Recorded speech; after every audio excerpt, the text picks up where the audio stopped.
warahmatullahi wabarakatuh. Alhamdulillah, alhamdulillah, hamdan katsiran thayyiban mubarakatan fi. Allahumma sholli ala Muhammad wa ali Muhammad wa ala anbiya'i wal mursalin. Saudara-saudaraku yang dimuliakan oleh Allah, saya terus menerus berusaha untuk minta maaf karena ketidakmampuan saya untuk beristiqomah, ya. Namun saya tetap berusaha untuk berlatih istiqomah. Ada beberapa cuplikan ya pada kesempatan yang lalu tentang saya ingin kembali kepada Quran surat Al-Fatihah. Surat Al-Fatihah itu yakni sebuah atau sekelompok surat yang itu memang sangat istimewa yang tidak pernah diturunkan selain Rasulullah Shallallahu Alaihi Wasallam. Jadi oleh karena itu pemaknaan Quran surat Al-Fatihah itu sangat penting ya.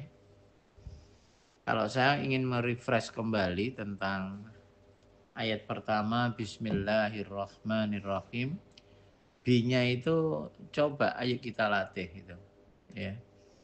Bagaimana kita menyadari semua aktivitas kita dalam hidup ini, apakah aktivitas itu berakhir dengan sesuatu yang menyenangkan atau tidak menyenangkan. Namun kita harus sadar bahwa ada yang menggerakkan, ada yang mendesain, ada yang membuat sistem hal itu bisa terjadi, terwujud. B itu jangan pernah kita tinggalkan. Sekali lagi, B di dalam bismillah itu jangan pernah ditinggalkan. Karena itu menjadi kontrol kita atas kemampuan diri yang nanti akan beresiko negatif, ya, kemampuan diri yang beresiko negatif. Karena apa? Setiap orang siapapun itu kalau kita mengarahkan kemampuan itu pada kemampuan diri, pasti akhirnya negatif. Paling enggak kita mulai belajar ujub. Akhirnya ujub itu menjadikan kita mengharuskan orang di sekitarnya itu memperhatikan kita. Kalau enggak diperhatikan nanti jadi sewot dan lain sebagainya. Tapi kalau kita memahami B-nya itu karena Allah sebagai penggerak, sebenarnya kita itu lakon ya. Dalangnya itu Allah, wayangnya kita. Maka sebenarnya setiap ritme dalam kehidupan kita itu adalah merupakan isyarat yang Allah tawarkan kepada kita. Kenapa saya pakai bahasa ditawarkan ya, ditawarkan kepada kita? Karena apa? Allah menunggu respon kita. Apakah responnya positif, apa negatif dari apa yang menjadi ketetapannya Allah? Orang yang beriman selalu menyandarkan semuanya itu kepada Allah. Karena apa?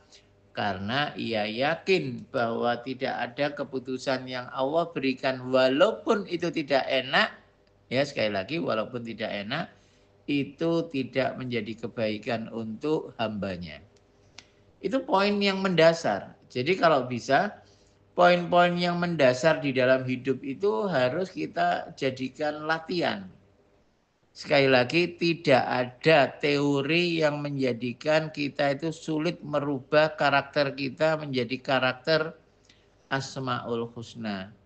Menjadi karakter yang ya akhlak yang terpuji, akhlak Al-Qur'an. Ya, kita tidak akan pernah ya mampu mendapatkan itu kalau kita tidak mau melatihnya. Quran ini standarnya manusia. Sekali lagi, Quran ini dibuat oleh Allah dengan standar manusia. Bukan standarnya malaikat.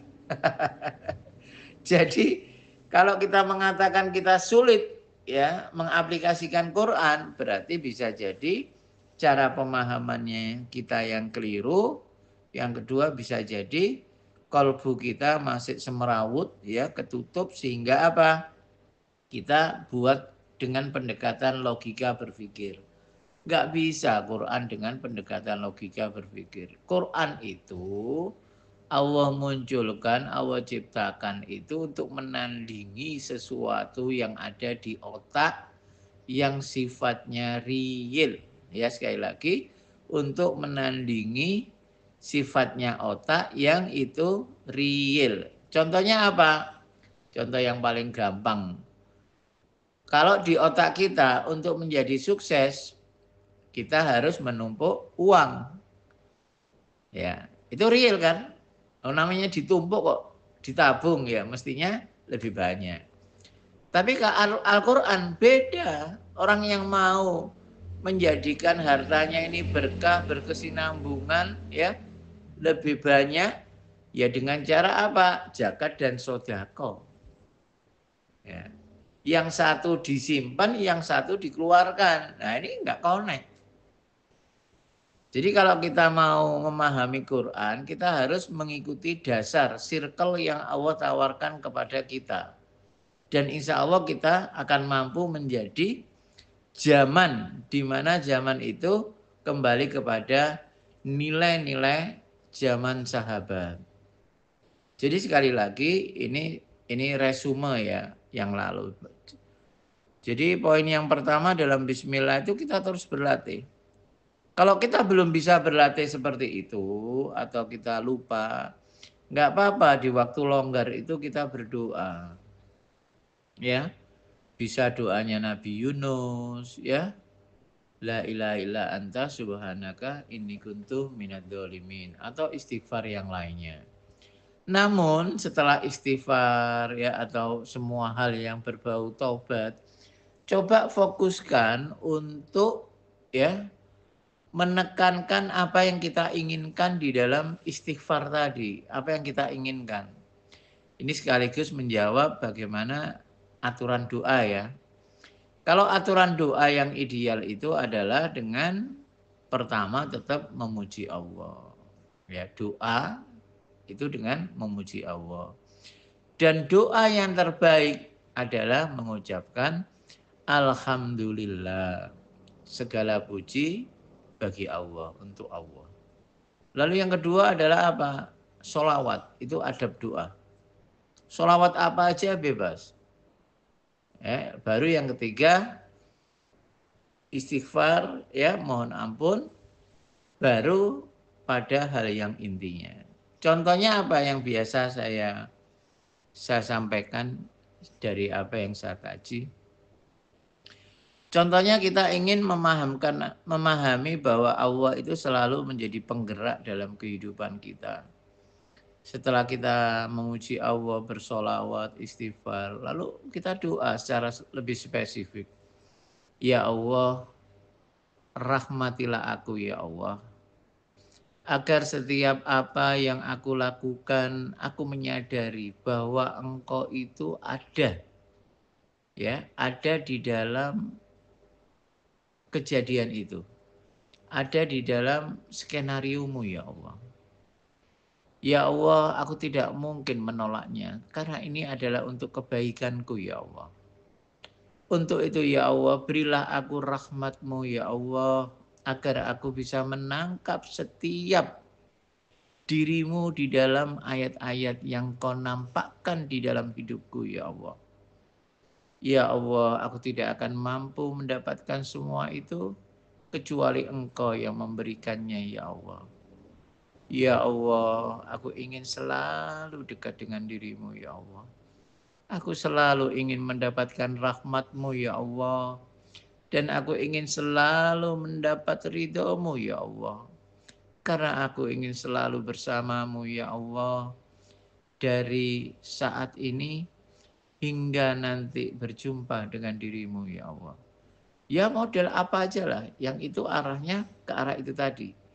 Ke arah B tadi. Ya, ini sudah 9 menit. Saya cukupkan dulu aja ya. Doakan saya bisa istiqomah. Saya mungkin malam-malam kayak gini ngisinya, dan minta maaf ya kalau mengganggu. Wassalamualaikum warahmatullahi wabarakatuh.